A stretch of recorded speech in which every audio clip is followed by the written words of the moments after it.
You know that feeling when you want to do something important, but your brain quietly pulls you somewhere easier? You sit down to work, and 5 minutes later, you're scrolling, snacking, or just checking something real quick. Here's the harsh truth most people never hear. It's not a lack of discipline. Your brain has been trained against you. Modern psychology shows that dopamine isn't just making you feel good, it's teaching your brain what to chase. And right now, it's chasing comfort, speed, and instant reward. That's why hard work feels heavier than it should, why focus collapses faster than your intentions, and why productivity feels exhausting instead of satisfying. The scary part? This loop is running silently in the background of your life. But what if the same system that's sabotaging your self-development could be flipped, reversed, so your brain starts craving effort instead of avoiding it? What if discipline stopped feeling forced and deep work felt addictive? That's exactly what you're about to understand. Stay with me, because once you see how this works, you'll never look at motivation the same way again. You live in a world that quietly trains your brain every single day. Notifications, likes, short videos, instant entertainment, all of it rewards you for doing almost nothing. Over time, your mindset adapts. Your brain starts chasing the fastest hit of pleasure instead of meaningful progress. That's why self-development feels harder now than it used to. It's not that you became lazy, your reward system was reprogrammed without you noticing. Here's the uncomfortable part most people miss. Productivity didn't disappear, it got displaced. Your brain learned that scrolling feels safer than starting, and comfort feels smarter than effort.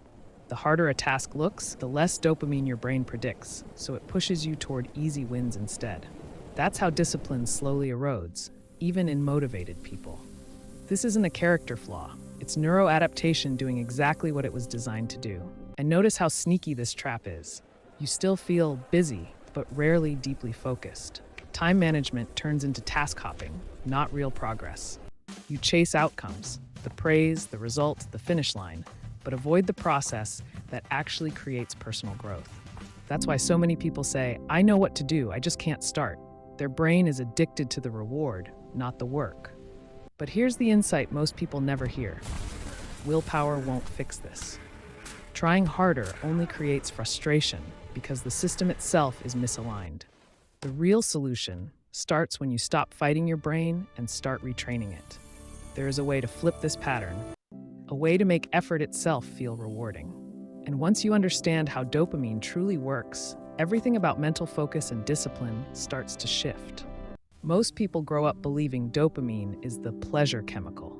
That belief alone sabotages their mindset. Dopamine isn't about feeling good after you win, it's about what makes you move before the win happens. It's the molecule behind curiosity, drive, and persistence. That's why understanding it changes everything about self-development and productivity. Your brain isn't lazy, it's predictive. Here's the problem modern life created. Your brain now predicts dopamine from shortcuts, quick content, easy stimulation, zero resistance. Meanwhile, effort-heavy tasks feel emotionally expensive before you even start. So your brain whispers, not now, later. This isn't a lack of discipline, it's misdirected motivation. Once you see that, you stop blaming yourself and start working with your biology. Reverse dopamine flips that prediction system.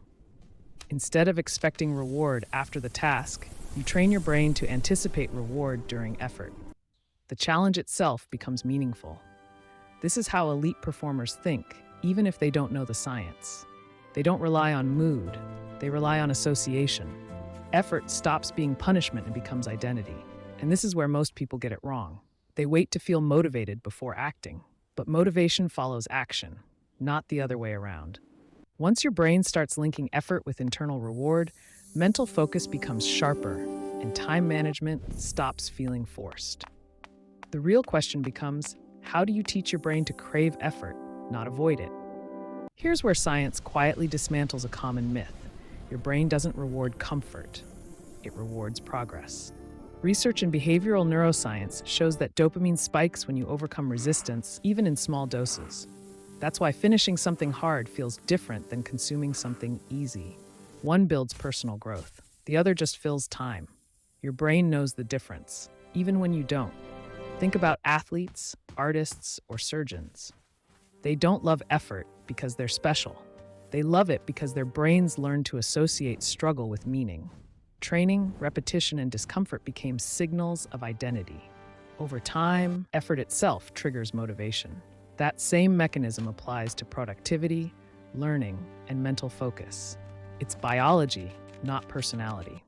The shift happens when you stop thinking, "I'll feel good after this is done," and start allowing satisfaction inside the effort.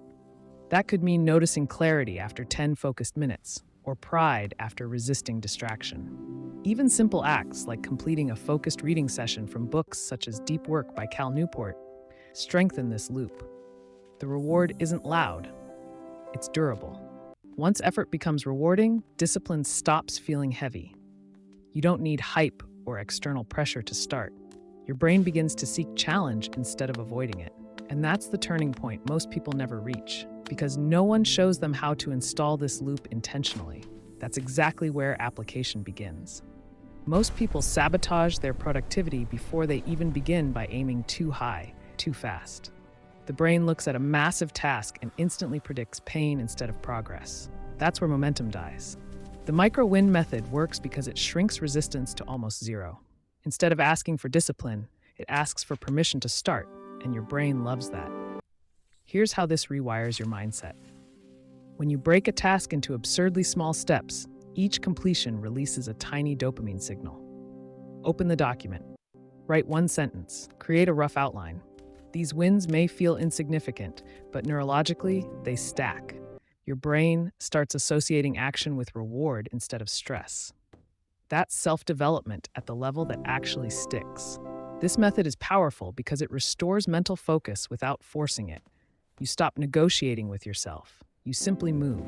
Writers use it. High-performing executives use it. Even therapists recommend it for rebuilding discipline after burnout. The rule is simple. Never aim for completion. Aim for progression.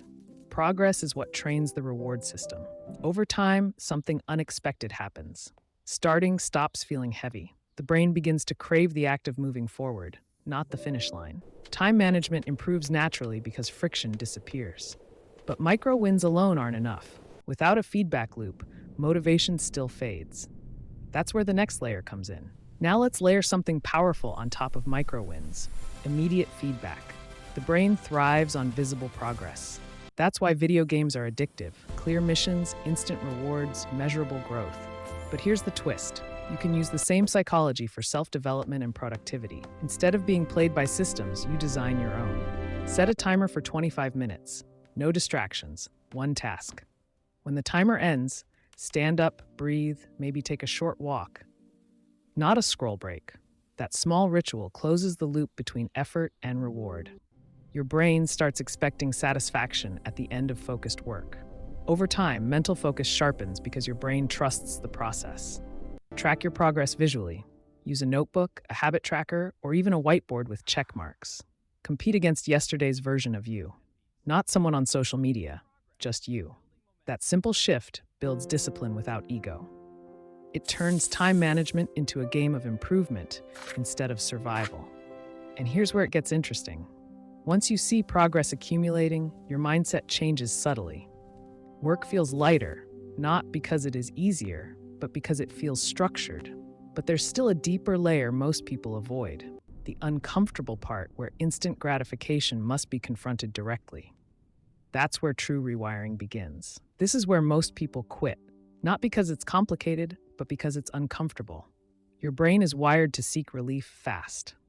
When discomfort shows up, it looks for an exit. Phone, snack, distraction. Delayed gratification rewiring doesn't fight that impulse, it redirects it. Instead of asking your brain to stop seeking, you give it a better target. The moment you feel the urge to escape, that's your cue. Redirect that seeking energy into the hardest part of your task. Just 5 minutes. No negotiation. That initial resistance is where rewiring happens. Studies on self-control show that tolerating brief discomfort strengthens neural pathways tied to discipline and long-term productivity.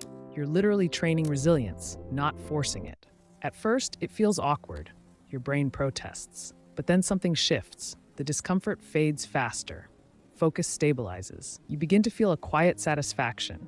Not excitement, but clarity. That's the deeper dopamine response most people never reach.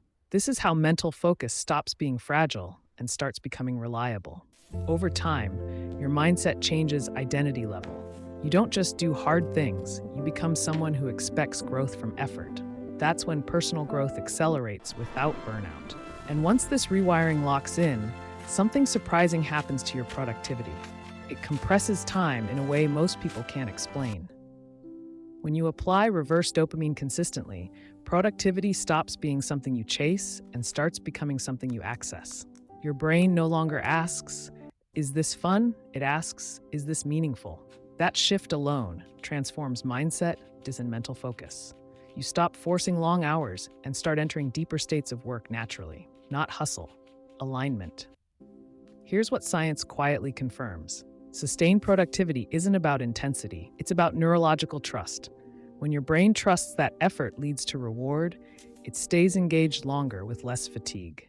This is why focused work can feel timeless. Practical actions matter here. Scheduling deep work blocks, reducing context switching, and designing your environment to protect attention. That's real-time management, not motivational noise. This is also where many people realize something uncomfortable. They weren't tired from working too much. They were exhausted from constant stimulation. If that hits close to home, you're not alone. That exact pattern is what systems like the digital hangover system were built to address. Not by adding more hacks, but by resetting how your week, attention, and priorities are structured so productivity stops leaking through distractions. When your brain starts seeking challenge instead of comfort, everything compounds. Learning accelerates, focus sharpens, personal growth becomes sustainable. You don't burn out, you burn clearer. And once you experience what it feels like to get 3 hours of real work that outperform 8 scattered ones, you can't unsee it. The only question left is how you flip that switch deliberately. Now here's the real question. What are you going to do with this? Because understanding dopamine doesn't change your life. Applying it does.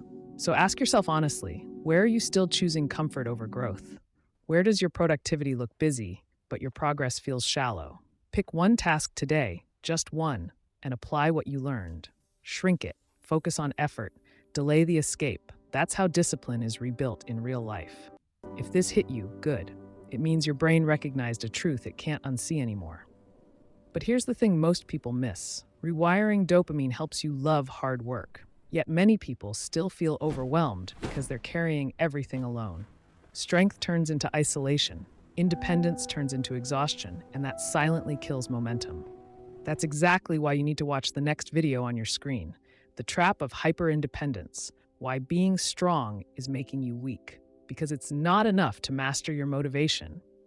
You also need to understand how support, structure, and interdependence protect your mental focus and long-term personal growth. Subscribe, turn on notifications, and keep upgrading your mind, one idea at a time. Stay quiet, stay sharp, stay in progress.